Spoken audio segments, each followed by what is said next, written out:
10, 6 a 16 hoje. Talvez você veja na sua Bíblia aí que alguns editores da Bíblia não cortaram o 16, cortaram o 18 aí. A sua Bíblia está assim, tem um corte aí no versículo 18, depois do versículo 18. Você deu play? É porque é uma edição, não é? Não é esse subtítulo em negrito, como nós já sabemos, não é um texto bíblico, é uma edição aí dos tradutores que diz, ó... servidão sobre os filhos dos teus, é isso que está falando? Depois do versículo 18, que algumas Bíblias têm uma quebra, entre o 18 e o 19. Não é a quebra que eu fiz. Eu acho que nós temos uma unidade do 6 ao 16, tá? Que é o nosso texto de hoje. Juízes 10, do 6 ao 16. O que está acontecendo aqui? Vamos lembrar só do contexto mais próximo. A história de Abimeleque terminou. Abimeleque era filho de Gideão. Ele faz o que faz, ele é alguém que não é um juiz, ele se levanta para reinar sobre o povo, ele é alguém com uma índole muito duvidosa, ou ele é alguém de crápula, né? Ele mata seus irmãos, seus 70 irmãos, depois ele incendeia 2 cidades, ou incendeia uma e quer incendiar uma torre, e aí uma pedra é lançada na cabeça dele por uma mulher. Termina a história de Abimeleque, e aí o escritor de Juízes, possivelmente Samuel, nos dá aí 5 versículos, resumindo 2 períodos de juizado, Jair, ou Tola e Jair. Foram 45 anos de juizados nesses dois. São pessoas simples, de quem não se sabe muito, mas que trouxeram um período de paz para Israel, um período de ordem para Israel. E nós vimos isso semana passada. E então, o versículo 6 começa com o que nós estaremos acostumados, com que começasse um novo ciclo. Tornaram os filhos de Israel a fazer o que era mal perante o Senhor, e serviram aos Baalins, e a Astarote, e aos deuses da Síria, e aos de Sidom, de Moabe, dos filhos de Amon e dos filisteus. Deixaram o Senhor e não o serviram. Então lembra que Juízes é uma repetição de um ciclo. Qual é esse ciclo? Israel faz o que é mal perante o Senhor, entendes o quê? O que quer fazer mal diante do Senhor? Idolatria. Isso é fazer mal. Qual é a ação seguinte? Deus envia opressores para punir Israel. Deus disciplina Israel.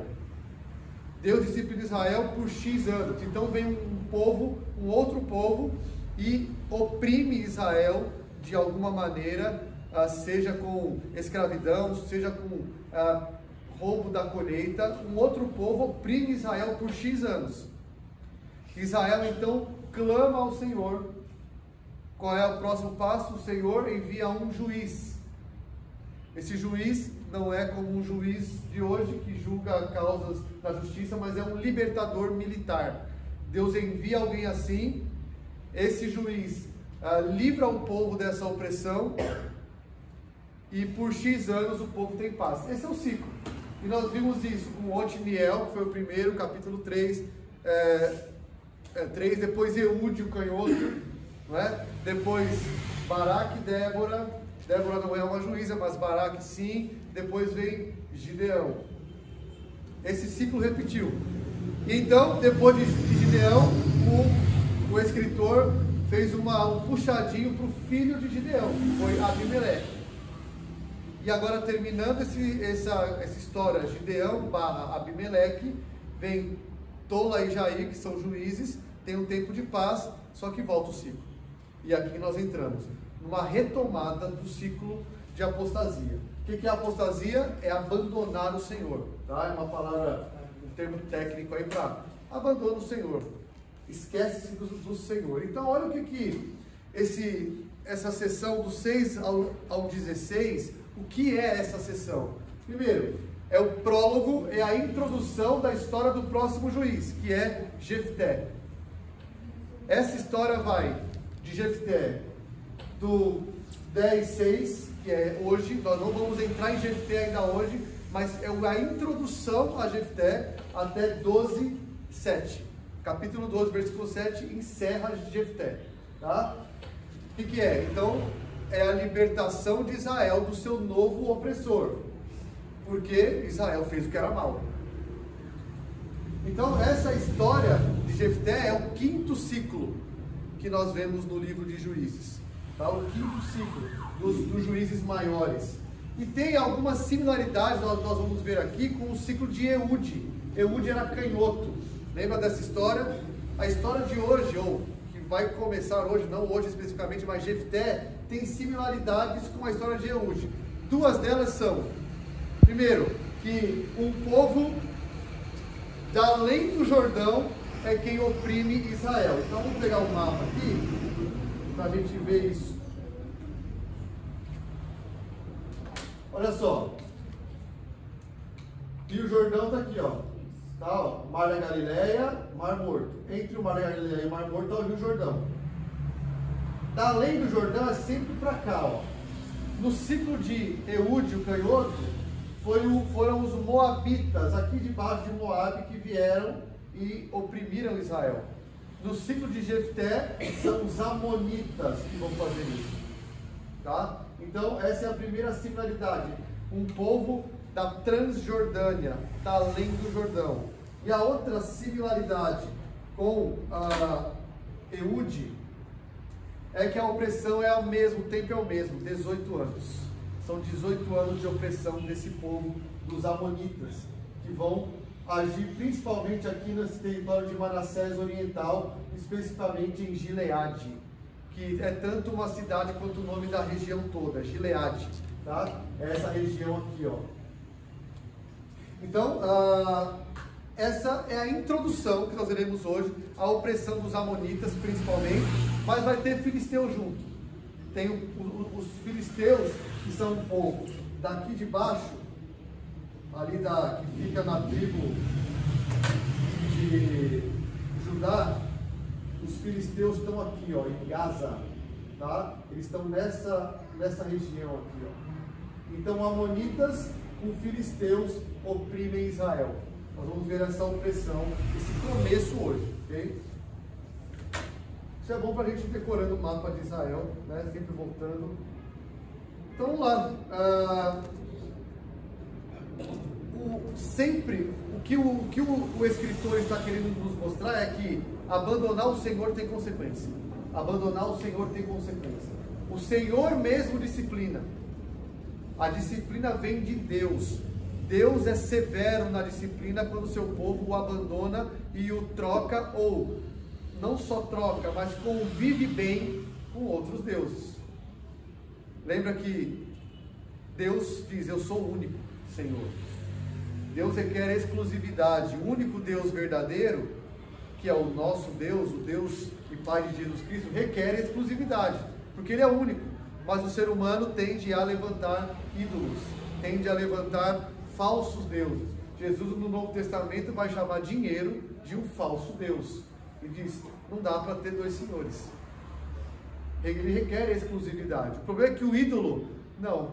O ídolo diz em nossa mente assim: dá para viver junto sim. Você me serve um pouquinho aqui, mas você vai na igreja tranquilo. Eu lido bem com isso. Pode me servir tranquilamente. Seja dinheiro, seja filho, seja família, seja nome, seja fama, seja o que for. O ídolo convive bem com outras coisas. O nosso Deus diz: quem você vai servir? E aqui nós vemos Deus mais uma vez disciplinando o seu povo. Só que agora o negócio fica mais feio. Porque lembra, o ciclo dos juízes não é só assim. É uma espiral que vai descendo, é cada vez pior. Israel vai cada vez mais se afundando em pecado. Não é nunca igual, é sempre piorando a sua idolatria. E Deus, com graça e misericórdia, restaura o seu povo, ouve o clamor do seu povo. Então olha o que o versículo 6 diz: tornaram os filhos de Israel a fazer o que era mal perante o Senhor. Já vimos que isso é idolatria. Isso lá em Deuteronômio está dito que fazer mal é adorar a outro Deus. A gente vai ver alguns textos de Deuteronômio. E serviram aos Baalins e a Astarote. Se fosse até aqui, a gente estaria de novo os deuses de Canaã, não é? Porque Baal era o deus da fertilidade, o deus da chuva. Astarote era a esposa, falsa, claro, mas a esposa desse deus. E o povo de Canaã cultuava esse deus para que as suas colheitas fossem boas, para que chovesse. Baal era o deus do trovão, então tinha essa questão agrícola com divindade. Então por isso que as festas a Baal eram cenas, inclusive, de fertilidade humana. Eram orgias, porque vamos nos fertilizar aqui, para que eles lá em cima se fertilizem e caia chuva. Essa era a festa a Baal e a Astarote. Tá? E nós vimos que o povo continuamente caía nessa adoração. Só que olha o problema.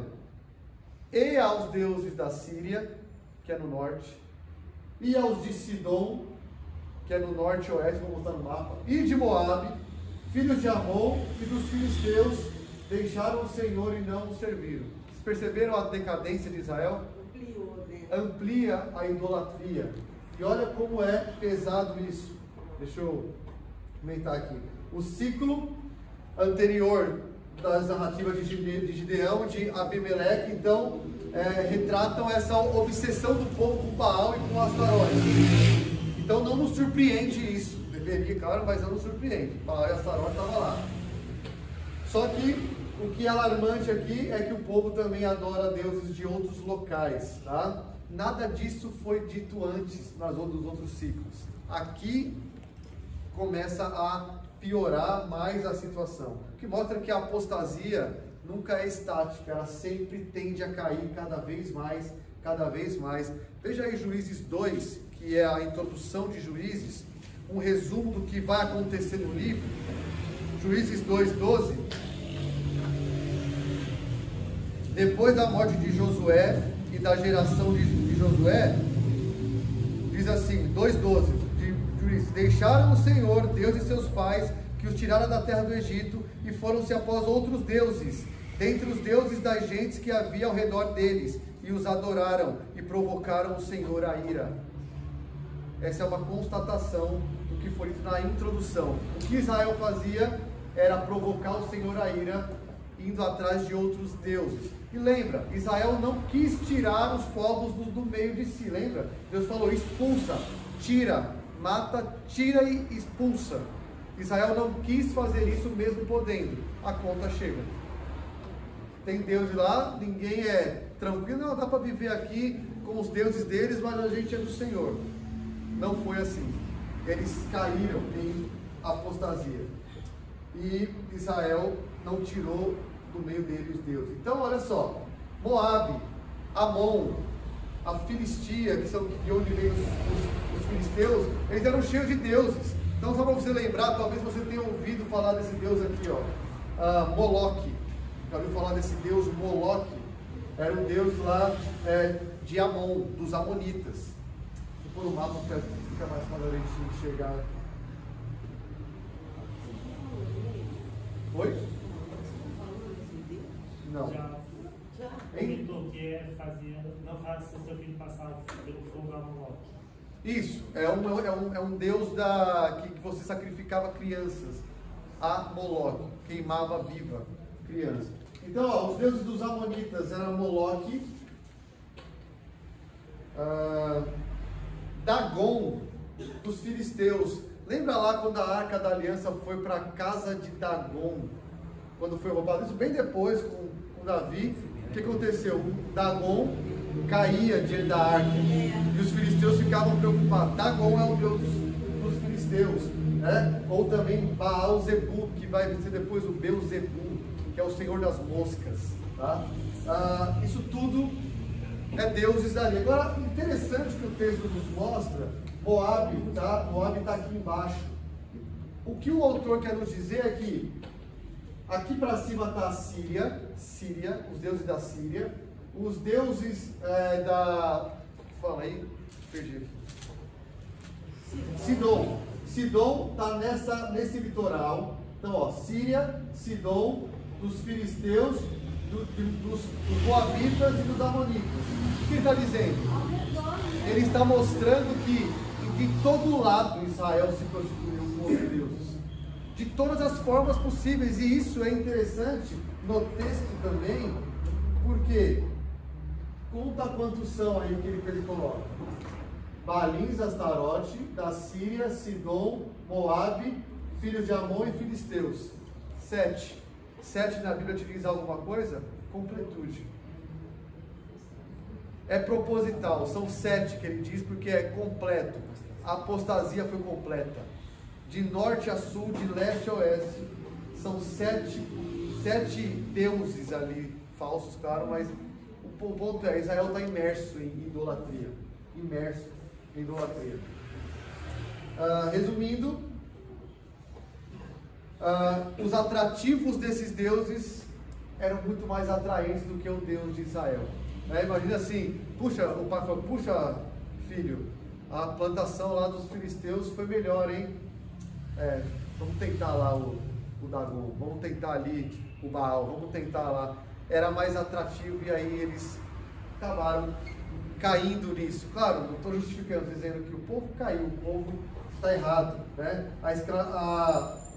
A idolatria levou-os à ira do Senhor, porque é isso que Deuteronômio dizia. Deuteronômio 7, que a gente tem que sempre ter em mente quando se vocês servirem outros deuses, eu vou me acender de ira contra vocês. Já está dito lá. E acontece. E entregou-os nas mãos dos filisteus e nas mãos de Amon. Então veja, Deus os entregou, lembra? Isso aqui é muito usado, esse termo. Deus os vendeu, literalmente lá no hebraico. Vocês têm outro dono agora. Vocês querem isso? Vocês querem servir os deuses deles? Então vocês vão servi-los também. O que é um paralelo interessante, toda idolatria é uma escravidão. Aquilo que você segue, aquilo que você adora, te faz escravo. Te faz escravo. Pensa no dinheiro, você se torna um escravo. Pense em qualquer outra coisa que se torna um ídolo. Isso te escraviza. Então, Deus se acende de ira. Os filisteus e os amonitas serão os dois próximos povos opressores. Os amonitas especificamente com Jefté e os filisteus com Sansão, que é a próxima história. Tá? Então termina Jefté, vão ter mais 2 juízes pequenos ali, pouca coisa escrita, e já vem Sansão. Quem é o opressor da época de Sansão? Os filisteus. E parece que a introdução já é dada aqui, porque não tem uma introdução lá com Sansão. Alguns estudiosos inclusive pensam que essas duas opressões dos amonitas em Gileade e dos filisteus ali nas áreas que eles estão, que Sansão vai ser o juiz, pode ser que eles estejam cronologicamente um pouco juntos até, não necessariamente um depois do outro, mas pode ser que eles se sobreponham ali cronologicamente. E lembra quem é Amon? A gente tem que sempre lembrar disso, porque no Velho Testamento é difícil a gente lembrar das coisas, é muito nome, né? Amon era um dos filhos de Ló. Lembra da história de Ló? Sodoma e Gomorra, ele vai embora, a mulher olha para trás, se deu mal, virou uma estátua de sal, certo? Só que ele vai com as 2 filhas dele. Eles habitam em uma caverna, em uma gruta. E as filhas têm uma ideia brilhante. Vamos embebedar nosso pai, porque nós vamos ficar sem filhos. Embebedando o pai, elas têm relação com o pai. E delas nascem 2 filhos, Moabe e Amon. Amon é um dos filhos de Ló. Então é descendência de Ló aí, tá? Um parente, né? Que é sobrinho de Abraão. E os amonitas já se juntaram para oprimir Israel lá com Eude. Eles oprimiram junto com os moabitas. Capítulo 3, versículo 13 de Juízes, está lá que os moabitas oprimiram Israel junto com os amonitas. Lembra, eles estão do lado de cá do Rio Jordão. Eles são vizinhos assim. Os amonitas e os moabitas são inclusive irmãos. Lá de Ló, né? Lá filhos das filhas de Ló. Mesma origem, isso. Tá? Então Deus, na sua ira profunda contra a idolatria, ele vende Israel nas mãos dos seus inimigos e deixou de protegê-los de alguma forma. E gente, isso é repetido. e lembra lá Romanos 1. Vocês querem isso? Então toma. O castigo para a idolatria é a própria idolatria. É o que Deus diz em Romanos, é o que Paulo diz em Romanos 1. Por eles adorarem criaturas no lugar do Criador, Deus os entregou às suas paixões. Então vocês querem adorar o que é criado, então vocês estão entregues a isso. Esse já é o castigo. A própria idolatria já é uma forma de castigar a idolatria. Deus entrega. Então sofra. Então recorram a ela. Recorra ao dinheiro quando o dinheiro não satisfizer mais. Ele não vai te salvar. Você vai querer sempre mais. Nunca você está saciado. Então Deus entrega isso para que o povo entenda que isso é castigo do Senhor. Tá? Os quais, vamos seguir aqui, Deus os entrega nas mãos dos filhos de Amon, os quais, nesse mesmo ano, vexaram e oprimiram os filhos de Israel. Por 18 anos oprimiram a todos os filhos de Israel que estavam da além do Jordão, na terra dos amorreus, que está em Gileade. Então, essa infidelidade desperta a ira do Senhor, vem invasores estrangeiros que pressionam Israel. E os amonitas, como era de se esperar pela sua geografia, vamos voltar no mapa aqui, oprimem aqui, tá? Gileade está aqui nessa região, tá aqui, ó, Jabes Gileade, tá? Ramote Gileade. Então a região Gileade, os amonitas estão bem aqui, os moabitas estão aqui embaixo. Eles oprimem por 18 anos. Então neste mesmo ano que eles começam a opressão, eles humilharam ali, o texto é vexaram, né? É pesado ali. O autor, com esses dois verbos, quer dizer que foi pesada a opressão. Humilharam, amassaram, massacraram os israelitas. E por 18 anos se deu isso. Então é um tempo considerável de humilhação. Deixa eu descer mais aqui.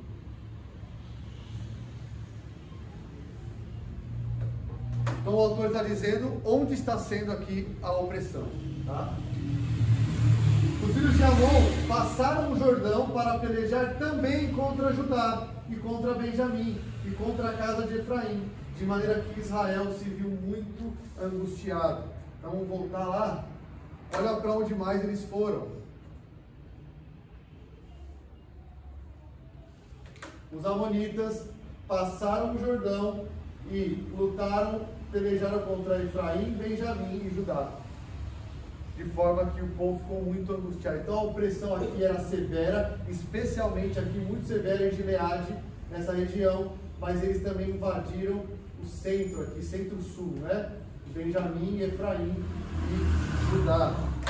Algumas coisas sobre, alguns comentários sobre isso. A pressão mais aguda, nós vamos ver que vai ser lá em Gileade. Só que o autor está dizendo que, assim como o povo de Israel expandiu a sua idolatria, também os opressores entraram e não ficaram em uma região só. Eles expandiram a sua opressão. Então Israel está pagando pelo que estavam fazendo, né? Abre rapidamente aí em Deuteronômio 28, 33. Deuteronômio 28, 33.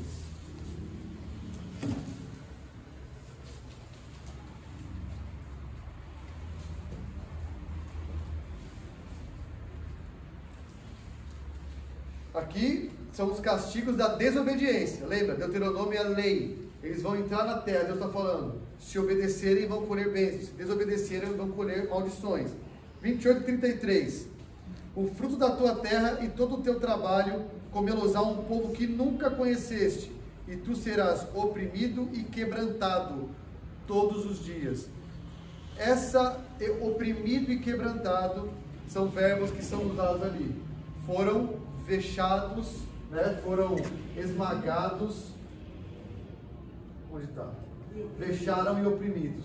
É a mesma linguagem de Deuteronômio. O autor está sempre mandando a gente para Deuteronômio. Eles estão colhendo o que a aliança dizia. Simples assim, Deus é justo no que faz, tá?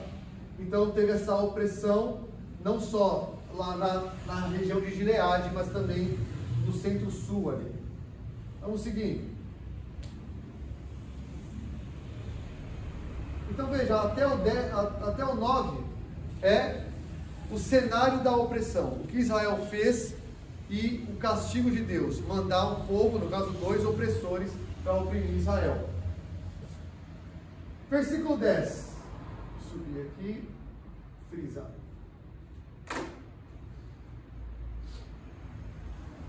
Então os filhos de Israel clamaram ao Senhor, dizendo: contra ti havemos pecado, porque deixamos o nosso Deus e servimos aos Baalins.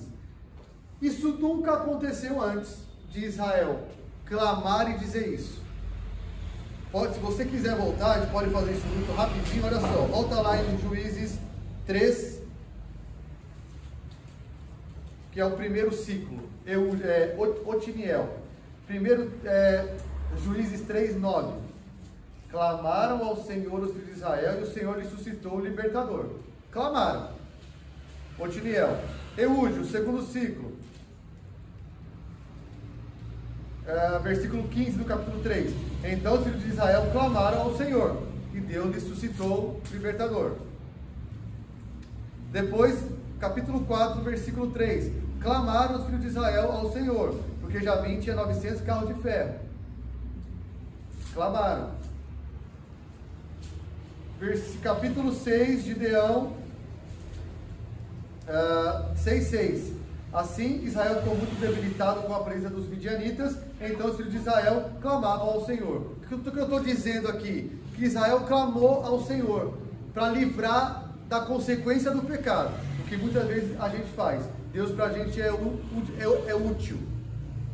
Senhor, me livra dessa.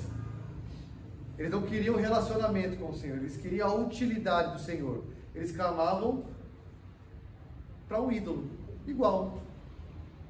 Me livra dessa. Não querem relacionamento, querem livramento do problema. E o Senhor, ainda assim na sua misericórdia, pela aliança, os livrava. Aqui, porém, eles clamaram ao Senhor dizendo: nós pecamos contra ti, porque deixamos o nosso Deus e servimos aos Baalins. Então Israel aqui reconhece o seu pecado, confessa que havia abandonado o Senhor em prol dos Baalins. Isso parece ser um avanço na história, porque de fato, como nós vimos, Israel nunca tinha dito assim para o Senhor. É a primeira e única confissão que Israel faz no livro. Nós abandonamos o Senhor e seguimos outros deuses. É a primeira vez que Israel confessa isso. A questão é, se Israel, até aqui o versículo 10, está arrependido, está triste pela consequência do seu pecado, que eles estão sendo oprimidos por 18 anos, ou se eles estão tristes porque eles de fato abandonaram o Senhor e serviram a outros deuses, não tem mais relacionamento com o Senhor. É possível que até aqui seja mais um período de livramento, mas um pouco melhor, um pouco mais avançado. Porque a gente vai ver que está melhor do que antes, mas vai ter mais uma evidência de fato Israel está arrependido. Porque Israel fala isso, o que o Senhor diz? Ele não levanta o juiz, Deus vai falar com eles agora. Israel diz com um avanço significativo: nós pecamos, seguimos outros deuses e abandonamos o Senhor. Parece que de forma escondida, implícita, esse clamor já havia sido feito, porque a resposta de Deus não é favorável agora, vai ser no final, mas logo em seguida, no versículo 11, o Senhor não é favorável a eles. Então parece que até o versículo 10 há uma repetição de: livra a gente aí, nós pecamos. Mas pela primeira vez há um avanço na escrita aqui. O autor diz que Israel confessa o pecado. Guarde isso, tá? Então, o Senhor disse aos filhos de Israel, resposta de Deus ao clamor: quando os egípcios e os amorreus, e os filhos de Amon, e os filisteus, e os sidônios, e os amalequitas, e os maonitas, contaram aí? 7. Egípcios, amorreus, Amon, filisteus, sidônios, amalequitas e maonitas vos oprimiram, e vocês clamavam a mim, eu não livrei vocês das mãos deles? Então Deus dá uma resposta apelando aqui para o passado de Deus libertador. Eu livrei vocês. No Êxodo, os egípcios, o Êxodo, né?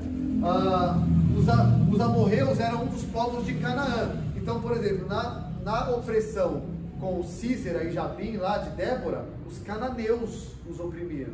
Os amorreus eram um povo dentro de Canaã. É possível que cananeus aqui tenha sido tomado por uma parte, que são os amorreus. Tá? Também, antes do povo chegar à terra, lembra lá dos reis Og e Seom? Eram amorreus, que o povo venceu antes de entrar na terra. Do lado de lá do Jordão também, o povo venceu os dois reis, Og e Seom, que são reis dos amorreus. Está lá em Números 21, Josué 24, são reis dos amorreus. Amonitas, já falamos, olha só. Deus cita egípcios, no Êxodo, os amorreus, Og e Seom, e até mesmo os cananitas, os filhos de Amon, que já tinham se aliados a Moabe do capítulo 3 para oprimir. Filisteus, lembra lá do juiz que matou 600 filisteus com uma lança? Sangar, foi uma opressão dos filisteus. Sidônios, que eram de Sidom, lá com os capítulo 4, com Débora e Baraque, os cananeus eram daquela região, Sidom estava próximo, então possivelmente uma referência a essa opressão. Amalequitas, que foram os povos que também se juntaram com Gideão. Os amalequitas se juntaram ali para oprimir e Gideão salvou. E os maonitas, aqui, esses maonitas, pode ter sido um erro do escriba, alguns estudiosos dizem, mas pode ter sido os moabitas, que era um outro nome, possivelmente para os de Moab. Tá? O ponto aqui são 7 povos. O autor está mostrando a abrangência das opressões. Deus está falando, eu livrei vocês de todas as opressões que vocês tiveram. Não foi? Sim. Contudo, vocês me deixaram a mim e serviram a outros deuses, pelo que eu não vou livrar mais. Então veja, Deus está sendo severo aqui. Parece que, apesar desse clamor, de fato está exposto aqui o pecado, parece que é mais do mesmo. Deus está falando, eu não vou livrar mais vocês. Vocês viram livramentos, parece que vocês se apoiam nisso. Não, Deus vai nos livrar. E aí vocês voltam e adoram outros deuses novamente. Deus então declara aqui, olha, vocês, na sua completa apostasia, sua ingratidão em troca de tudo que eu já livrei vocês não têm, eu não vou livrar mais, não dá mais. Vocês chegam agora ao fundo do poço, que é a abrangência dos ídolos que vocês tomam. Abra aí Deuteronômio 8, é interessante mostrar algumas coisas aqui, ó. Deuteronômio 8, 19 e 20. Deuteronômio 8, 19 e 20. Se te esqueceres do Senhor teu Deus e andares após outros deuses, ou seja, seguirem outros deuses e os servires e os adorares, protesto hoje contra vocês que vocês vão perecer. Como as nações que o Senhor destruiu de diante de vós, assim vocês vão perecer, porque não quiseram obedecer à voz do Senhor vosso Deus. Deus está cumprindo o Deuteronômio. Eu não vou livrar, vocês vão perecer. Capítulo 31 de Deuteronômio, vai um pouquinho mais para frente agora. 31, 16 a 18.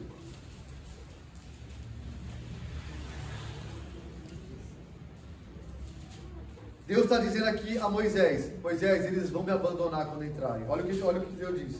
Disse o Senhor a Moisés, eis que estás para dormir com teus pais. Moisés, você vai morrer. Já. E esse povo se levantará e se prostituirá, indo após outros deuses estranhos na terra para cujo meio vai.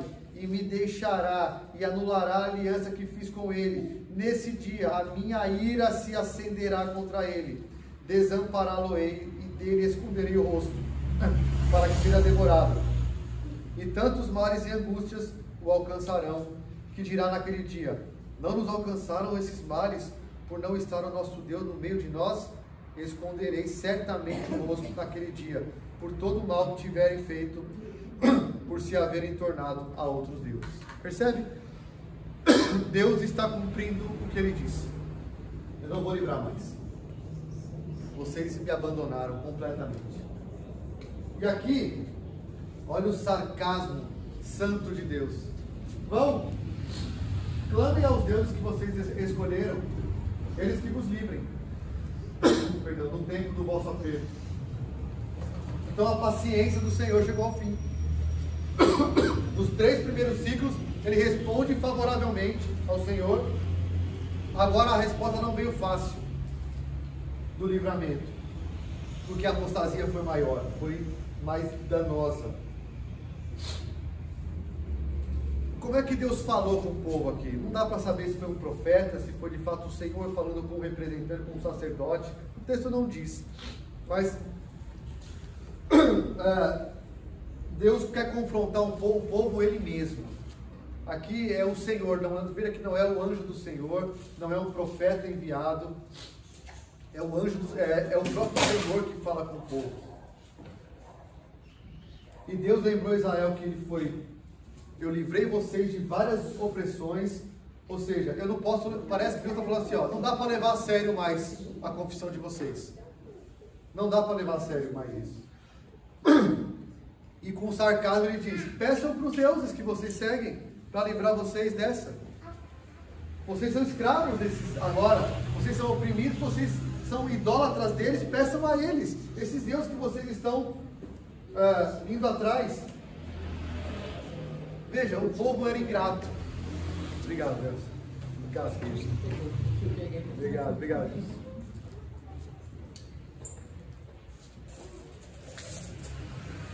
O povo está mostrando ingratidão com toda a libertação que já foi.